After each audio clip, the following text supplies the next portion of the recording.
I'm demonstrating now the thumb and wrist immobilizer. Indication for this would be a true navicular fracture. Some would use it for a carpal tunnel, but mainly for a true navicular fracture. They like to support the wrist and the thumb in the same splint. Now, how do we measure for this?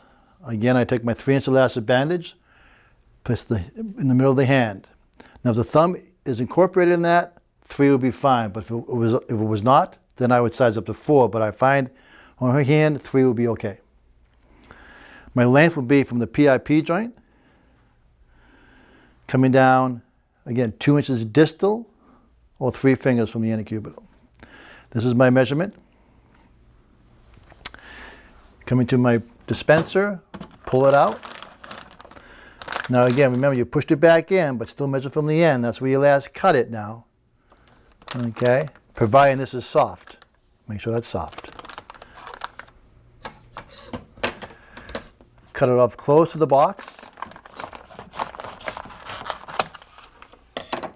Take your 4 fingers, push it back into the foil, into the box, bring the door down till your fingers feel it, smooth it out. Let me see it.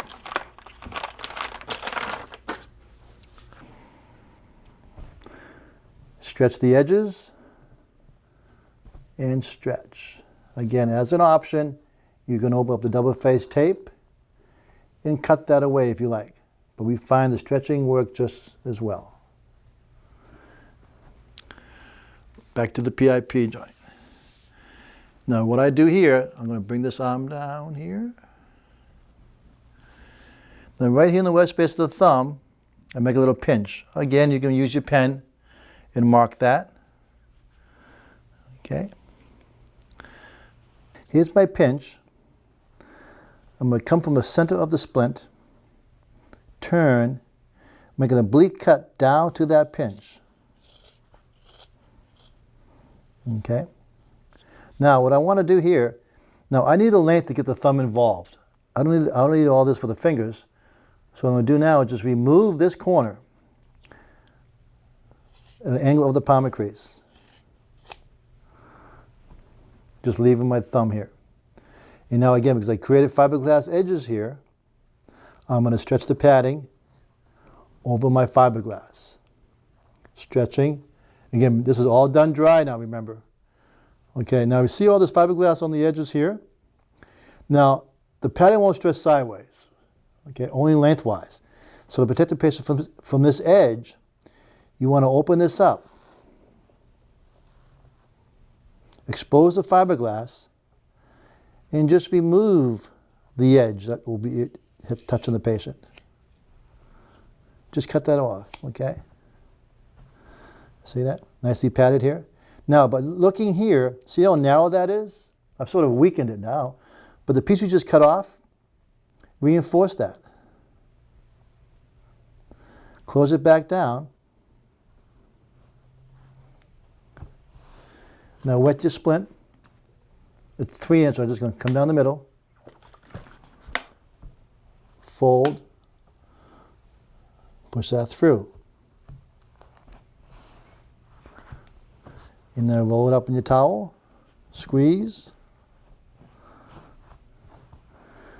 Do that a second time. Roll and squeeze. Again, removing the moisture.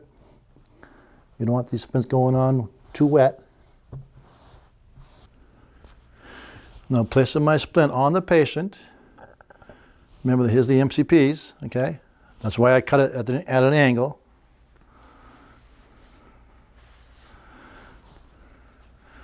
Lock your splint in at the wrist.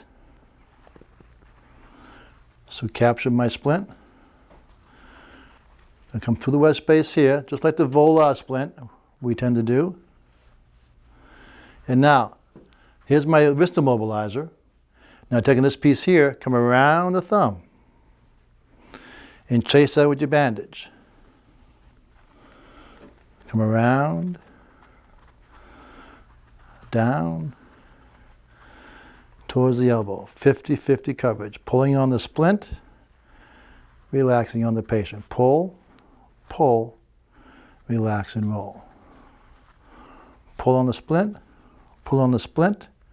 relax on the patient. 50-50 coverage. Pull, pull. And now, with the palm of your hands, you want to smooth this out from the center to the side. Center,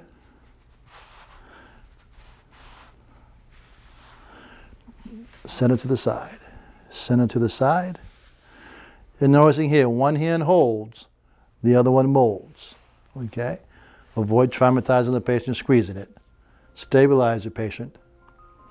Smooth it out with the palm of your hand. Now you see here, there's the wrist and thumb immobilized in one splint. This is our thumb and wrist immobilizer.